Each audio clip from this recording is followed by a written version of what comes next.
নমস্কার, ভক্তি চ্যানেলে আপনাদেরকে স্বাগত। এখন শ্রাবণ মাস, আর শ্রাবণ মাস মানে শিব মাহাত্ম্যের মাস, শিব মহিমার মাস। এই মাসেই সমুদ্র মন্থন শেষে দেবাদিদেব মহাদেব হয়েছেন নীলকণ্ঠ। এই মাসেই তপস্যায় তুষ্ট করে মাতা পার্বতী লাভ করেছেন শিবকে। আর এই মাসেই শত শত ভক্তরা শিব বন্দনায় নিজেকে নিয়োজিত রাখে। তাই আমরা এই শ্রাবণে শুরু করেছি শিবের বিভিন্ন রূপের, শিবের বিভিন্ন প্রতীক চিহ্নের ব্যাখ্যা, তার অন্তর্নিহিত অর্থ খুঁজে নেওয়ার চেষ্টা। আপনি যদি শিব মাহাত্ম্যে বিশ্বাস করেন তাহলে অবশ্যই কমেন্ট সেকশনে লিখে যান ওম নমঃ শিবায়, এবং আশা করব আমরা আজকে শিবের তৃতীয় নয়ন নিয়ে যে আলোচনা করব তা শেষ পর্যন্ত শুনবেন। যদি শোনেন আপনারা জেনে নিতে পারবেন এই শিবের তৃতীয় নয়নের আসলে অর্থ কি। শিবের তৃতীয় নয়ন মানে ধরে নেওয়া হয় তা ধ্বংসের জন্য খোলা হয়, কিন্তু সত্যিই কি তা ধ্বংস করে, নাকি সেই ধ্বংসের মধ্যে দিয়ে নতুন কিছু সৃষ্টি করে? এবং যদি সৃষ্টি করে তাহলে কিভাবে সেই সৃষ্টি আমরা দেখতে পাই, এবং আমরা নিজেদের মধ্যে এই তৃতীয় নয়নকে কিভাবে জাগিয়ে তুলতে পারি, তারই আলোচনা করব আমাদের আজকের পর্বে। আপনারা শেষ পর্যন্ত থাকুন, আশা করি আপনাদেরকে আনন্দ দিতে পারবো। হয়তো আপনারা নতুন কিছু জানতে পারবেন, বুঝতে পারবেন। আমাদের আজকের পর্বে যারা নতুন, আমরা অনুরোধ করব অবশ্যই আপনারা আমাদের চ্যানেলটি সাবস্ক্রাইব করে ফেলুন, কারণ আমরা প্রত্যেক দিন আমাদের এই মহান সনাতন হিন্দু ধর্মের কোনো না কোনো বিষয় নিয়ে কথা বলি, আলোচনা করি। এই সবেরই নোটিফিকেশন যেমন আপনি পেয়ে যাবেন, ঠিক তেমনই আমরা ভীষণভাবে উৎসাহিত হই। আর সেই উৎসাহকে পাথেয় করে আজকে কথা বলবো আমরা শিবের তৃতীয় নয়ন নিয়ে। দেখুন, এই যে আমাদের হিন্দু ধর্ম এবং দর্শন, এখানে মহাদেব শিব এক অনন্য সত্তা। কেন অনন্য সত্তা? কোথায় তিনি অন্য দেবতা বা ভগবানের থেকে তার পার্থক্য? তিনি একই সঙ্গে সৃষ্টিকর্তা, আমাদের রক্ষাকর্তা, আমাদের ধারণকর্তা, আমাদের পালনকর্তা, এবং পাশাপাশি তিনি একই সঙ্গে প্রলয়ের কর্তা। তিনি বিনাশকারী। আর তাই আমাদের বিভিন্ন শাস্ত্রজ্ঞরা, বিভিন্ন পণ্ডিতেরা শিবের যে রূপ রয়েছে, শিবের যে প্রতীক চিহ্নগুলি রয়েছে, তার বিভিন্ন রকম ব্যাখ্যা করেছে। এই যে তার তৃতীয় নয়ন, এই যে তৃতীয় নয়ন বা তার ত্রিনয়নত্ব হচ্ছে এমন একটি প্রতীক যা যুগ যুগ ধরে ধ্বংস, তপস্যা, অন্তর্জ্ঞান এবং সর্বজ্ঞানের সঙ্গে যুক্ত। আমরা তার এই তৃতীয় নয়ন আলোচনা করতে গিয়ে আমাদের প্রথমেই আশ্রয় নিতে হয় পুরাণের। আমরা প্রথমে এই পুরাণ অনুযায়ী তার তৃতীয় নয়নের এই অন্তর্নিহিত অর্থটা খুঁজে নেব। তারপরে আমরা তন্ত্র ও যোগশাস্ত্রের ব্যাখ্যা করব। উপনিষদীয় দৃষ্টিভঙ্গিতে তৃতীয় নয়নের একটি ছোট্ট ব্যাখ্যা করব, এবং শেষে আমরা তৃতীয় নয়নের আধুনিক মনস্তত্ত্ব ও বিজ্ঞান কি বলছে তৃতীয় নয়নকে নিয়ে, সেটিও আমরা জেনে নেব। প্রথমেই আসুন আমরা পুরাণের দিকে একটু ঘুরে দাঁড়াই। পুরাণের দিকে যদি আমরা দেখি তাহলে আমরা উল্লেখযোগ্য তিনটি ঘটনা আমাদের স্মরণে আনতে হয়, যেখানে শিব তার তৃতীয় নয়নকে খুলেছিল। প্রথমে যে ঘটনাটি বলবো আপনাদেরকে, সেটি হলো দক্ষ যজ্ঞের কথা। এই যে দক্ষ যজ্ঞ, এই দক্ষ যজ্ঞের মধ্যে দিয়ে আসলে এক গভীর, শক্তিশালী ও ঐতিহাসিক গুরুত্বপূর্ণ ঘটনার সম্মুখীন হতে পারি আমরা। দক্ষ যজ্ঞের ঘটনা আমি বিস্তারিত বলবো না। আমাদের এই সতীপীঠ নিয়ে যে ধারাবাহিক সিরিজটি করছি, যা প্রত্যেক রবিবার সম্প্রসারিত হয়, তার প্রথম পর্বে আমরা এই দক্ষ যজ্ঞ নিয়ে বিস্তারিত আলোচনা করেছি। হয়তো আপনারা শুনেছেন, যারা শোনেননি তারা আপনারা আমাদের প্লে লিস্টে রয়েছে, সেখান থেকে শুনতে পারেন। ফলে তার বিস্তারিত ব্যাখ্যা বা বর্ণনায় যাব না। খালি একটু ধর্তাই আপনাদের দিয়ে দিই। এই দক্ষ ছিলেন প্রজাপতি, অর্থাৎ ব্রহ্মার মানস পুত্র এবং দেবাদিদেব মহাদেবের শ্বশুর মশাই সম্পর্কে, মানে সতীর পিতা।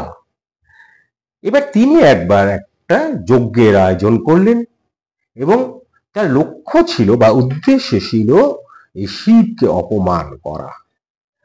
তাই তিনি সেই যজ্ঞে সবাইকে নিমন্ত্রিত করলেও, আমন্ত্রণ করলেও দেবাদিদেব মহাদেবকে কিন্তু আমন্ত্রণ করলেন না।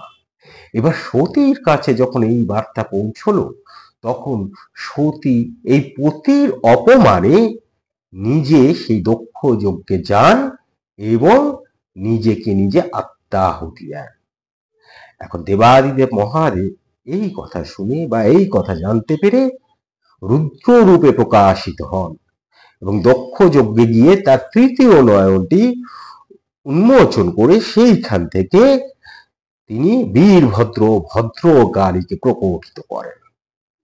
এই বীরভদ্র ভদ্রকালী কি করেন? সেখানে প্রকটিত হয়ে প্রথমত সেই যজ্ঞকে ধ্বংস করেন, যজ্ঞ বেদীকে একদম সমূলে ধ্বংস করে দেন এবং দেবতা ও ঋষিদের অপমানের প্রতিফল দেয় এবং শেষ পর্যন্ত যে দক্ষ প্রজাপতি দক্ষ ব্রহ্মার মানস পুত্র তার শিরচ্ছেদ করেন। এখানে এই যে তৃতীয় নয়নটি খুললেন, আপাত দৃষ্টিতে মনে হচ্ছে তিনি বীরভদ্র ও ভদ্রকালীকে প্রকটিত করে ধ্বংসলীলায় মত্ত হয়েছেন। কিন্তু যদি আপনারা একটু বিচার করে দেখেন, যদি এর ভিতরটা একটু খুঁজে নেওয়ার চেষ্টা করেন, তাহলে আমরা দেখব যে শক্তির মুক্তি, আঘাতের প্রতিশোধ এবং একই সাথে ধর্মবিচ্যুতি ও অহংকারকে ধ্বংস করেছেন তার এই তৃতীয় নয়নের মাধ্যমে। এই যে দক্ষ নিজের জামাতার ঊর্ধ্বেও তিনি দেবাদিদেবকে, দেবতাদের যিনি প্রধান, দেবতাদের আদিদেব যিনি, সেই মহাদেবকে একটি রাজসূয় যজ্ঞে আমন্ত্রণ করলেন না এবং তার কন্যা এবং জামাতা সেই সূত্র ধরেই তাদেরও আমন্ত্রণ করলেন না। এটি আসলে তার ধর্ম বিচ্যুতি হয় এবং অহংবোধটি প্রকাশিত হয়।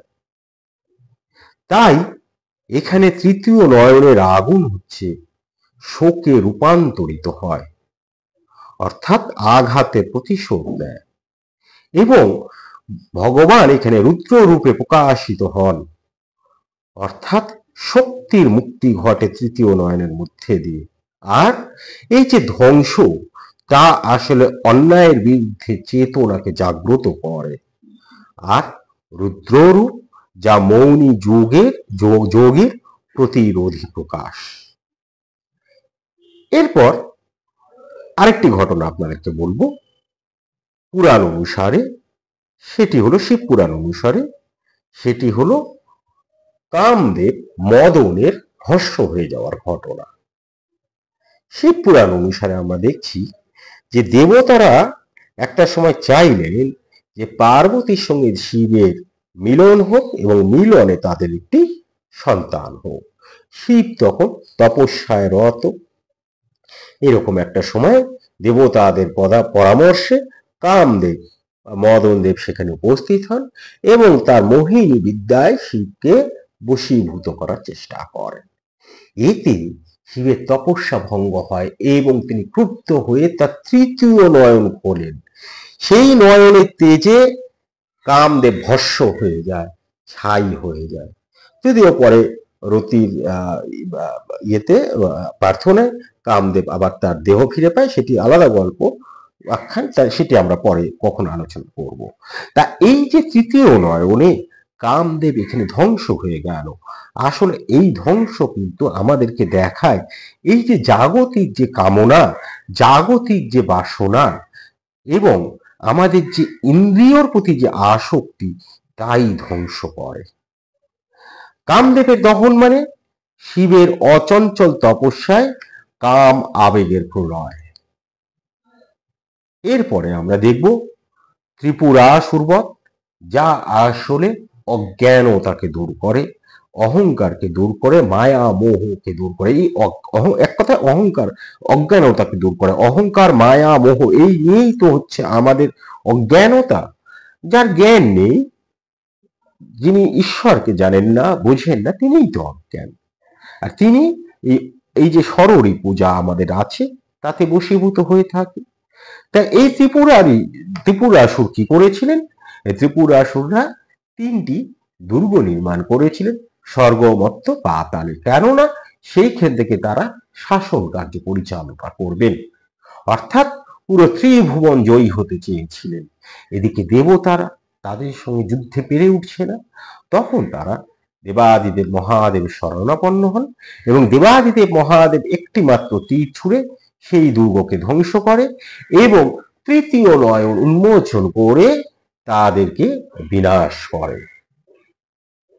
এবং সেইখান থেকে রুদ্রাক্ষের সৃষ্টি হয়, সেই একটি আলাদা একখান, যেটি আমরা আমাদের রুদ্রাক্ষ নিজে পর্ব করেছি, সেখানে আমরা বলেছি। আপনারা নিশ্চয়ই শুনেছেন, যারা শোনেননি শুনে নিতে পারেন। রুদ্রাক্ষের মহিমা, ত্রিশূলের মহিমা আমরা অ্যাড করে দেবো আজকে আমাদের ডেসক্রিপশন বক্সে তার লিঙ্কগুলো। তা এই যে এখানে যে ধ্বংস হলো তা তৃতীয় নয়নের তেজে, আসলে ধ্বংস হলো কি? এখানে ধ্বংস হলো এই যে তিন দুর্গ, একটি হচ্ছে অহংকার, একটু হচ্ছে মায়া, আর একটু হচ্ছে মোহ। সেই তিনটি জিনিস ধ্বংস হলো।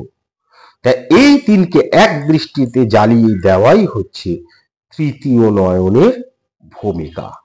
আমরা এই তিনটি ঘটনা আপনাদেরকে বললাম পুরাণ অনুসারে। এবার আমাদের তন্ত্র ও যোগ শাস্ত্রে তৃতীয় নয়নের একটি অন্তরের অর্থ তৈরি করেছে। কি? তন্ত্র হচ্ছে মতে শিবের তৃতীয় নয়ন মানে অভ্যন্তরীণ চেতনা প্রকাশ। অগ্নির চোখ, তৃতীয় নয়ন মানে হচ্ছে অগ্নির চোখ। এই অগ্নিটা কি? এই অগ্নিটা হচ্ছে জ্ঞান ও তপস্যার আগুন। তন্ত্র কি বলে? তন্ত্র তৃতীয় নয়নকে এককভাবে নির্দেশ করে না। তন্ত্র তিনটি চোখ নিয়ে যে কথাটি বলে সেটি হচ্ছে বাম চোখ। বাম চোখকে তারা বলে তন্ত্রমতে চন্দ্র, অর্থাৎ যা শীতলতা এবং মনের প্রতীক। ডান চোখ তা আসলে সূর্য। সূর্য হচ্ছে উষ্ণতা ও কর্মের প্রতীক। আর রইল তৃতীয় নয়ন, যা আসলে আগুন। এই আগুন থেকে সবকিছু সৃষ্টি হয়, ধরে নেওয়া হয়, এবং আগুন সর্বত্র রয়েছে।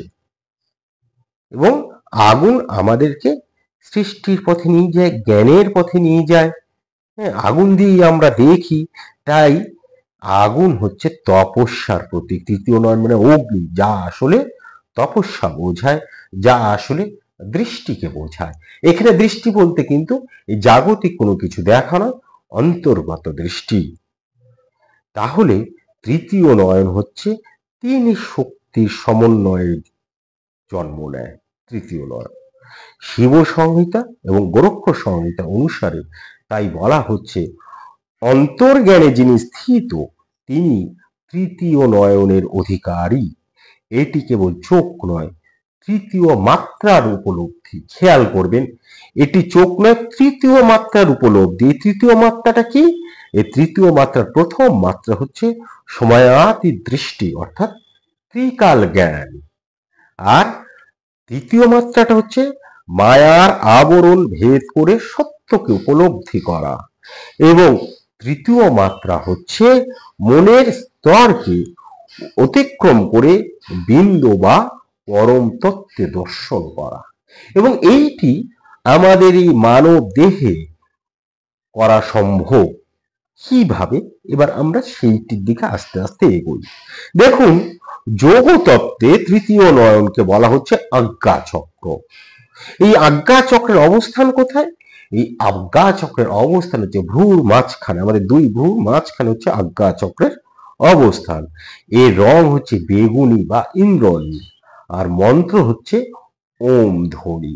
আপনারা জানেন, যারা ধ্যান করেন বা আপনারা যারা ধ্যান করছেন, তারা এই ওম ধ্বনিকে কিন্তু আশ্রয় করেন। এবং এই ওম ধ্বনিরও বিবিধ গুণ রয়েছে, এই ওমধ্বনি নিয়েও আমরা একটি পর্ব করেছি, আমি ডেসক্রিপশন বক্সে অবশ্যই তার লিঙ্ক দিয়ে দেবো, শুনবেন, ভালো লাগবে। তা এই যে সপ্তচক্র তত্ত্বে একে আজ্ঞা চক্র বলা হচ্ছে, এটি হচ্ছে আমাদের ধ্যান ও ভিত্তিগত সিদ্ধান্ত কেন্দ্র। আর তাই হঠযোগ প্রদীপিকা বলে যে আজ্ঞা চক্র জাগ্রত করে, যে আজ্ঞা চক্র জাগ্রত করে সে মায়ার বাইরে চলে যায়। আর তখন যদি তৃতীয় নয়নটা আমরা খুলতে পারি, তাহলে আমরা কি দেখব? তৃতীয় নয়ন বা কি ঘটবে? তৃতীয় নয়ন যদি একবার খোলা যায়, তাহলে এই যে আমাদের বলা হচ্ছে মায়ার বাইরে চলে যায়, অর্থাৎ ইন্দ্রিয়ের যে গণ্ডি আছে সেই গণ্ডি ছাড়িয়ে চেতনার প্রসারণ ঘটে। ইচ্ছা শক্তি, আত্মনিয়ন্ত্রণ এবং মনোসংযম বৃদ্ধি পায়।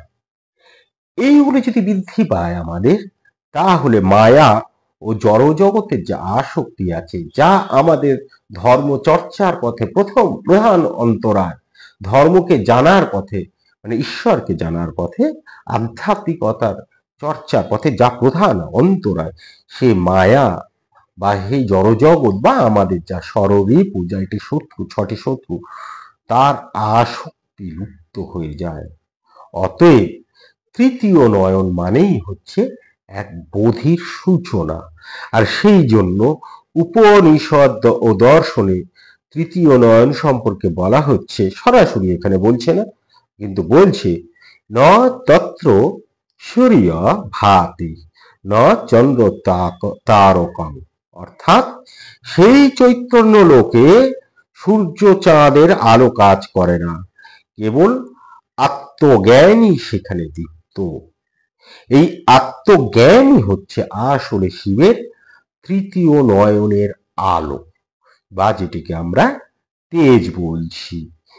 এবং এইটি বলতে গেলে চলে আসতে হয় গীতার কথায়। গীতা কি বলছে? জ্ঞানাগ্নি সর্বকর্মাণি জ্ঞানাগ্নি সর্বকর্মাণি ভস্মাসাৎ কুরুতে যথা, অর্থাৎ জ্ঞানের আগুন সমস্ত কর্মফল পোড়ায়। এই যে জ্ঞানের আগুন, তাহলে আমরা ধরে নিতে পারি বা বলে নিতে পারি যে এই যে জ্ঞানের আগুন আসলে তৃতীয় নয়নের প্রতীক। এবং একে দেখুন, যারা বিজ্ঞান চর্চা করেন, বিজ্ঞান চর্চা, সনাতন ধর্ম মানেই বিজ্ঞান, কথাটা ভুল বললাম, বিজ্ঞান চর্চা তো আমরা করি, সবাই করছে, কিন্তু আধুনিক দৃষ্টিতে যাকে বিজ্ঞান চর্চা বলা হচ্ছে, এবং যারা মনস্তাত্ত্বিক, তারাও এই তৃতীয় নয়নকে একটা কোথাও গিয়ে মেনে নিচ্ছে। কেননা তাদের দৃষ্টিতে এই তৃতীয় নয়ন হচ্ছে আসলে পাইনাল গ্ল্যান্ড, এই বা পাইন কোন, যেটাকে আমরা গ্রন্থি বলি, গ্ল্যান্ড মানে গ্রন্থি। এটি কোথায়? এই পাইনাল গ্ল্যান্ড, এই পাইনাল গ্ল্যান্ড আসলে আমাদের মস্তিষ্কের মাঝে অবস্থিত, এবং সেটি এন্ডোক্রাইন গ্ল্যান্ড হিসেবে কাজ করে। এন্ডোক্রাইন গ্ল্যান্ডের কাজ কি? সেখান থেকে আমাদের মেলাটোনিন হরমোন নিঃসরণ হয়, যা আসলে ঘুম, স্বপ্ন এবং ধ্যানের সঙ্গে যুক্ত। তাই জন্য অনেক বিজ্ঞানী এখন বলছেন যে এই যে পাইনাল গ্ল্যান্ড, এই পাইনাল গ্ল্যান্ড আসলে বায়োলজিক্যাল তৃতীয় নয়ন, যা মানুষকে চেতনে নিয়ে যায়, যা মানুষকে জ্ঞানের জগতে নিয়ে যায়। এইটি আমাদের শুধু ভারতীয় যোগশাস্ত্র নয়, প্রাচীন মিশরীয় যোগশাস্ত্র, গ্রিক শাস্ত্র, সেখানেও কিন্তু এই গ্রন্থিকে অন্তর্দৃষ্টি ও পরাবোধের কেন্দ্র বলা হয়। তাই একটা কথা আমরা শেষে বলতে পারি, শিবের ধ্বংস মানে কি সত্যি হিংসা? একদম সিদ্ধান্ত বাক্য বলা যেতে পারে যে না, শিবের ধ্বংস মানে আসলে হিংসা নয়। শিবের ধ্বংস মানে অহংকারের বিনাশ করা, আসক্তির জ্বালা মুছে ফেলা, আত্মশুদ্ধির মধ্যে দিয়ে নতুন জগৎ সৃষ্টি করা। তাই ধ্বংস নয়, এটা আসলে এক ধরনের রূপান্তর। এই রূপান্তরটা কি? আত্মরূপান্তর, নিজেকে রূপান্তর করা। তৃতীয় নয়ন মানে আসলে এই রূপান্তরটা হয়ে গেলে যেটা হয় সেটা হচ্ছে তুমি যা দেখো তার বাইরে আর যা আছে সেটি দেখো। অর্থাৎ তুমি যেটা দেখতে পাচ্ছ বা আমি যেটা দেখতে পাচ্ছি তার প্রত্যেকটি দেখার ভিতরে আরেকটা কিছু দেখার মতন আছে, যেটা ঋষি মুনিরা দেখতে পান। তাই তাদের বলা হয় যে তারা দূরদৃষ্টি সম্পন্ন। সেইটাকে দেখায় হচ্ছে এই তৃতীয় নয়ন।